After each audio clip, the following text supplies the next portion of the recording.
নির্বাচন বানচালের জন্য দেশের ভেতরে ও বাইরে থেকে অনেক শক্তি কাজ করছে বলে আশঙ্কা প্রকাশ করেছেন অন্তর্বর্তী সরকারের প্রধান উপদেষ্টা অধ্যাপক মোহাম্মদ ইউনূস। তিনি বলেন, ছোটখাটো নয়, বড় শক্তি নিয়ে নির্বাচন বানচালের চেষ্টা করা হবে। এই নির্বাচন চ্যালেঞ্জিং হবে, যত ঝড়ঝাপটাই আসুক না কেন আমাদের সেটা অতিক্রম করতে হবে। বুধবার 29 অক্টোবর রাষ্ট্রীয় অতিথি ভবন যমুনার উচ্চ পর্যায়ে প্রতিনিধিদের সঙ্গে নির্বাচন নিয়ে বৈঠককালে এসব কথা বলেন তিনি। পরে আজ বিকেলে রাজধানীর ফরেন সার্ভিস একাডেমিতে এক ব্রিফিংয়ে বৈঠকে বিস্তারিত তথ্য তুলে ধরেন প্রেস সচিব শফিকুল আলম।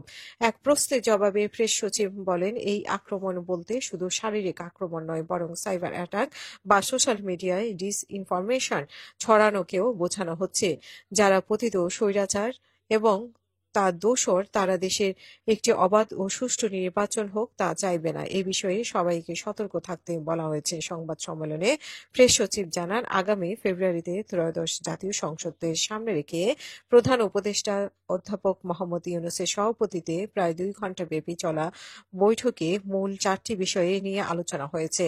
সেগুলো হলো মাঠ প্রশাসন কর্মকর্তাদের পদায়ন, আইনশৃঙ্খলা পরিস্থিতি, নির্বাচন সংশ্লিষ্ট ব্যক্তিদের প্রশিক্ষণ এবং সামাজিক যোগাযোগ মাধ্যমে ভুয়া তথ্য মোকাবেলার উপায়। নিজ জেলা বা শ্বশুরবাড়ির এলাকায় পদায়ন নয়।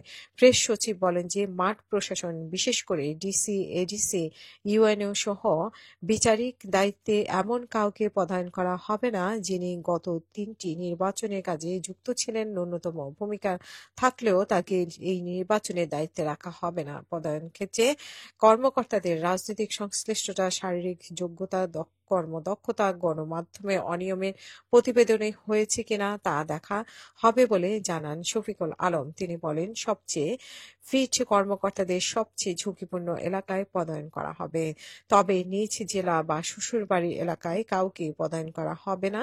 তাদের কোনো আত্মীয়-স্বজন নির্বাচনে প্রতিদ্বন্দ্বিতা করেছেন কিনা পদায়নের ক্ষেত্রে সেই বিষয়েও লক্ষ্য রাখা হবে।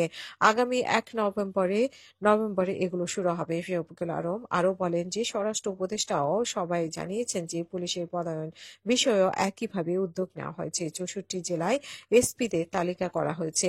90 ভাগ সেনা সদস্য মাঠে থাকবেন। আইনশৃঙ্খলা রক্ষাকারী বাহিনীর মোতায়েনের বিষয়ে প্রেস সচিব বলেন যে আলোচনায় সেনাবাহিনী জানিয়েছে যে 90,000 সেনা সদস্য মাঠে থাকবেন এবং বাকি 2,000 নৌবাহিনী সদস্য থাকবেন। প্রতিটি জেলায় 1 কোম্পানির সেনা থাকবে। এবং এছাড়া নির্বাচনের আগে ও পরে আইনশৃঙ্খলা পরিস্থিতি কিভাবে নিয়ন্ত্রণে রাখা হবে তা নিয়ে আলোচনা হয়েছে।